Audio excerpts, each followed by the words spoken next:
लोकसभा 2024 के चुनाव की सरगर्मियां शुरू हो गई हैं। आगरा लोकसभा में भी सरगर्मियां उठने लगी हैं। आगरा से सांसद हैं प्रोफेसर एसपी सिंह बघेल।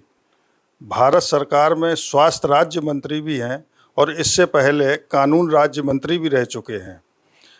उनसे ये जानते हैं कि वो उनकी तैयारियां क्या चल रही हैं और किस तरीके से अब की बार वो चुनाव लड़ेंगे, क्या क्या उन्होंने आगरा के अंदर अभी तक किया है और क्या करने की इच्छा है। स्वागत है आपका यूपी तक। नमस्कार। जहाँ तक चुनाव कैसे लड़ेंगे, नहीं, इससे पहला सवाल ये है कि आपने आगरा लोकसभा के अंदर अभी तक क्या क्या किया है।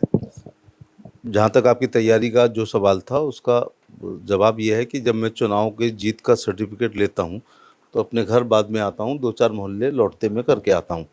तो एक तो man to man and people to people contact के साथ जनता से निरंतर सतत संपर्क और रोज़ पब्लिक से मिलना, और इतवार के दिन मैंडेटरी है कि लोगों से मिलना ही मिलना है और उनका काम करना है। इसको लेकर के और केंद्र सरकार की लोक कल्याणकारी योजनाओं को लेके, राज्य सरकार की योजनाओं को लेकर के, और बूथ अध्यक्ष से राष्ट्रीय अध्यक्ष जो परिश्रम की पराकाष्ठा की है, तो सेवा ही संगठन की तर्ज पर कोरोना के काल से लेकर के आज तक जो भारतीय जनता पार्टी के दिशा निर्देश सेवा के मिले हैं, और दिशा निर्देश के अलावा मेरा अपना एक अलग एजेंडा होता है सेवा का। उसको लेकर के, जैसे कोरोना में ये नहीं कहा गया था कि सैनिटाइज करें, और सांसद खुद करे, और सांसद 5-6 घंटे रोज़ ट्रैक्टर चलाए और 40 ट्रैक्टर लेकर के पूरे शहर को सैनिटाइज 2 बार किया। तो ये मेरा अपना पर्सनल एजेंडा था। इन सब को लेकर के चुनाव में जाएंगे, और मैं पूरे 5 साल चुनाव लड़ता हूँ।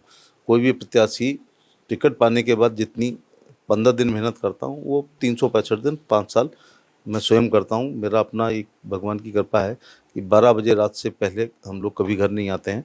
हमारा आखिरी प्रोग्राम 12-1 बजे रात में होता है।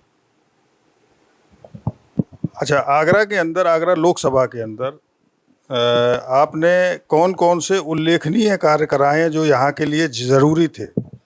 देखिए, मैं प्रधानमंत्री जी का और उत्तर प्रदेश के मुख्यमंत्री का धन्यवाद देना चाहूँगा कि मेट्रो के कई नियमों में हम लोग नहीं आते थे, लेकिन नियमों में शिथिलता बरतते हुए, और उस समय कुछ अधिकारी ऐसे थे जो आगरा के डीएम रहे हैं, वो अर्बन डेवलपमेंट विभाग को देख रहे थे। संयोग से मैं उस समय पहली बार सांसद हुआ था, तो मुख्यमंत्री जी के ने भी प्रयास किए। पहली बार सांसद हुए थे इस पार्टी से, उसको क्लियर कर दो। हाँ, मैं जलेसर से जब एमपी हुआ था तो हमारे जो डिस्ट्रिक्ट मजिस्ट्रेट थे, क्योंकि उसमें एतमादपुर आगरा भी तो आती थी, डीएस मिश्रा साहब। संयोग है कि मैं जब एमपी बना तो वो नगर विकास के सेक्रेटरी बने। मेट्रो उसी के नीचे आती है, और अब वो उत्तर प्रदेश के चीफ सेक्रेटरी हैं। तो नियमों में शिथिलता थोड़ी बरतते हुए आगरा को हज़ारों करोड़ का मेट्रो का प्रोजेक्ट हम लोग लेकर के आए हैं। तो ये तो 200-400 साल का प्रोजेक्ट हो जाता है। दूसरा, आगरा में हज़ारों करोड़ का स्मार्ट सिटी के तहत काम चल रहा है। तीसरा, आगरा वाहिद वो शहर होगा जहाँ गंगा जल शहर भी पी रहा है। इसके अलावा आगरा में एतमादपुर विधानसभा मेरे पास है, तो वहाँ पर ट्रीटेड वाटर गंगा जल का, क्योंकि सरफेस वाटर जब तक नदियों में पानी रहेगा तब तक हम पिला सकते हैं। जो जल जीवन मिशन में अंडरग्राउंड वाटर से बोरिंग करके पानी पिलाया जाएगा। तो मैं देख रहा हूँ कि प्रत्येक हैंडपम्प अब पानी छोड़ चुका है। समरसेबिल बहुत नीचे जा रही हैं। जेट ने काम करना बंद कर दिया है। तो मैं मुख्यमंत्री का धन्यवाद देना चाहूँगा और सेंट्रल गवर्नमेंट का कि उन्होंने नल के द्वारा जल में हम गंगा जल देहात में भी पिएंगे। ये एक बहुत बड़ा काम हुआ है। इसके अलावा भी तमाम सारी चीज़ों पे बातचीत आती है। जैसे यहाँ पे इलेक्ट्रॉनिक सिटी की एक बातचीत आ रही है, और यहाँ पर एक बातचीत वो हवाई पट्टी को लेकर भी आ रही थी। तो इस बारे में थोड़ा सा भ्रम है, इसमें आपका क्या योगदान है या क्या चीज़ें चली हैं, इसमें कोई आपकी भूमिका रही है या नहीं रही है, वो भी ज़रा क्लियर करें। जैसे ही उत्तर प्रदेश में 17 में मैं टुंडला से एमएलए बना था और कैबिनेट मंत्री बना था, तो मुझे लगता है 5वीं या 6वीं कैबिनेट में मैं दूसरे ज़िले से रिप्रेजेंट कर रहा था। लेकिन आगरा शहर में मैं पिछले 33 साल से रह रहा हूँ, तो मैं आम नागरिक के नाते भी यहाँ सुविधाएं चाहता हूँ। तो जो सिविल टर्मिनल के लिए मुख्यमंत्री जी ने वो 90 करोड़ रुपए उसी समय रिलीज कर दिए थे। इसके बाद आपको याद होगा कि मैं यूपी से मिनिस्टर था, लेकिन आगरा के विधायकों को लेकर के civil aviation minister Jayant Sinha साहब से मिला था। और अभी मुख्यमंत्री जी जिस दिन आए तो मुझे उनके साथ एयरपोर्ट से लेके और लघु उद्योग भारती के कार्यक्रम में, फिर लघु उद्योग भारती से एयरपोर्ट तक जाने का मौका मिला। इस दौरान हमने आगरा के विकास को बहुत डिस्कस किया और अगले ही दिन उन्होंने 129 करोड़ रुपए रिलीज कर दिया है सिविल जो हमारा वो हवाई पट्टी बनेगी सिविल एयरपोर्ट के लिए, और ज़मीन भी एक्वायर 90% हो गई है और निर्माण कार्य बहुत जल्दी शीघ्र होने वाला। मुझे खुशी हो रही है कि यद्यपि हवाई अड्डा आज़ादी से पहले का है और तब ना सुप्रीम कोर्ट बहुत दखलंदाजी देते थे, ना एनजीटी थी, ना टीटीजेड था, लेकिन इसके बावजूद कोई भी व्यक्ति एक भी फ्लाइट नहीं चला पाया।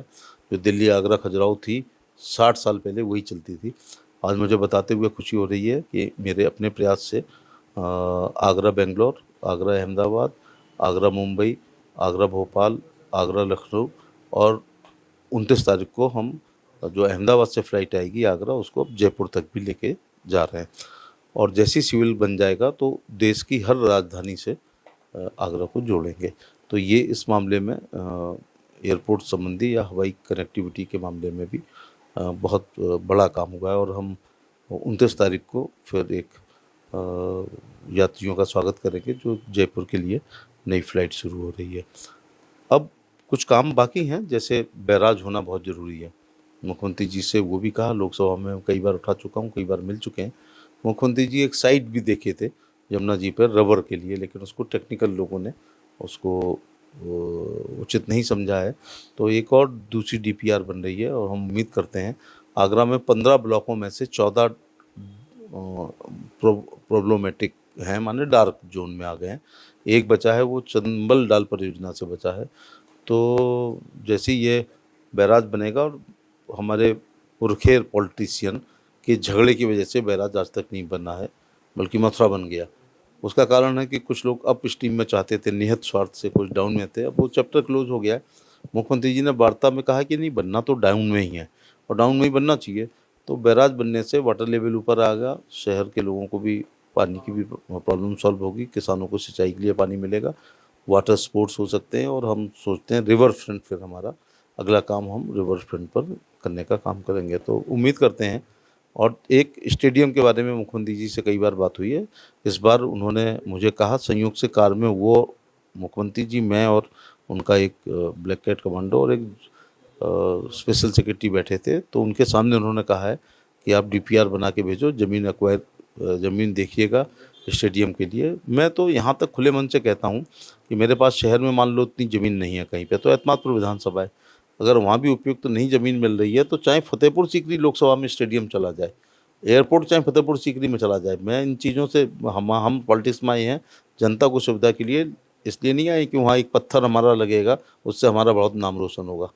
तो उम्मीद करते हैं कि हम एक स्टेडियम के लिए भी, और उन्होंने कहा जब तक वो स्टेडियम नहीं बन रहा है तब तक एकलव्य स्टेडियम में आप क्या सुविधा चाह रहे हो। तो आज मैं मून ओलंपिक के उद्घाटन में गया था, तो स्पोर्ट्स डायरेक्टर आरपी सिंह आए थे।